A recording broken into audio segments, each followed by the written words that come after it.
si vous avez bien remarqué, sur l'action civile, il a été demandé par personne des sommes variant entre 2 milliards à 1 milliard.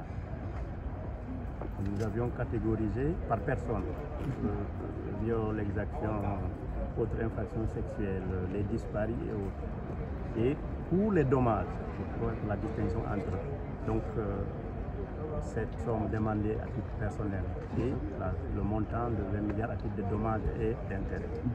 Mais au-delà de la somme, ce n'est pas nécessairement l'argent qui intéresse ces personnes-là. Je vous avais dit dans le cadre de ma plaidoirie le mot satisfaction. En droit international, cela signifie la reconnaissance qu'un crime a été connu. Vous savez très bien qu'en Guinée, il y a eu plusieurs infractions par le passé. On continue à dire que cette infraction a eu lieu ou n'a pas eu lieu. Et cela heurte la sensibilité des victimes.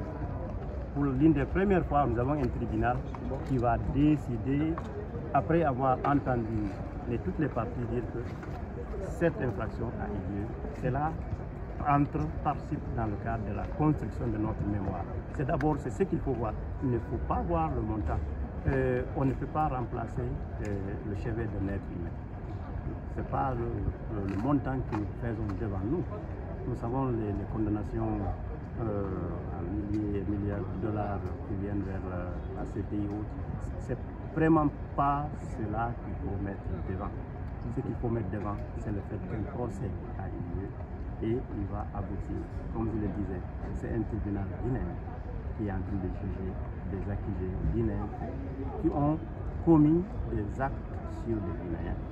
Et le tout doit concourir, comme je le disais tantôt, à une réconciliation nationale, puisque la justice est d'abord la pierre angulaire de la réconciliation, la recherche de la vérité. C'est le rôle d'un procès. C'est pourquoi on est devant un tribunal impartial et indépendant. C'est que ce tribunal va décider.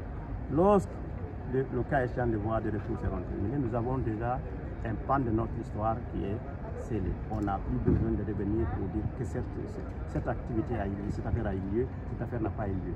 Et ça permet d'aller aussi, de ne pas toujours être dans la répétition hideuse d'actes répréhensibles. Vous insistez souvent sur la qualification crime contre l'humanité et du coup, évidemment, vous-même, vous le voyez. En Guinée, comme partout ailleurs dans ce monde, il se commettent des crimes à longueur de jour. Mais vous ne voyez pas la Cour pénale internationale courir à la porte de chaque acte d'assassinat, de torture ou autre. C'est le modus operandi des faits. Vous avez la définition qui parle d'attaque généralisée ou systématique commis contre une population civile en connaissance de cette attaque. C'est l'article 7 du statut de Rome. Et c'est ce qui s'est passé le 28 septembre 2009. Il fallait être une partie des manifestants et manifestantes pour subir viol, attaque, vol, torture et disparition. Et cela a été fait par les forces certaines parties des forces de défense et de sécurité. Et en connaissance de cet élément moral, les personnes qui commettaient ces crimes-là ne le faisaient pas par pur hasard. Ça procédait d'une certaine planification, d'une certaine concertation. Donc, en tout point de vue, nous avons ici le crime contre l'humanité. Ce ne sont pas des faits ordinaires. Et c'est pour cela que nous avons insisté de 2009 à maintenant, jusqu'à la Cour suprême, et nous continuons. Et vous avez vu le parquet qui était opposé à cette qualification, au vu de témoignages ici, le parquet, au mois de mars, est revenu devant le tribunal en demandant attention. Nous demandons à ce que ces faits soient qualifiés de crimes contre l'humanité. Nous fondons espoir que la vraie qualification serait retenue. Puisque comment vous pouvez expliquer alors que le procureur de la Cour pénale internationale soit saisi de l'affaire jusqu'à la veille de l'ouverture de ce procès? Il a fallu la signature du mémorandum d'accord pour le retrait de la CPI. Et les crimes, la CPI n'est compétente que des crimes qui entrent dans sa compétence. Crimes de guerre, crimes de génocide, crimes contre l'humanité et crimes d'agression.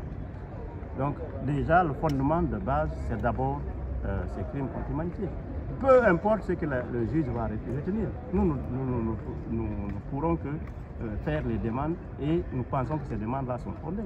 De façon laconique, encore brève, qu'est-ce que vous sollicitez? Nous sollicitons juste réparation.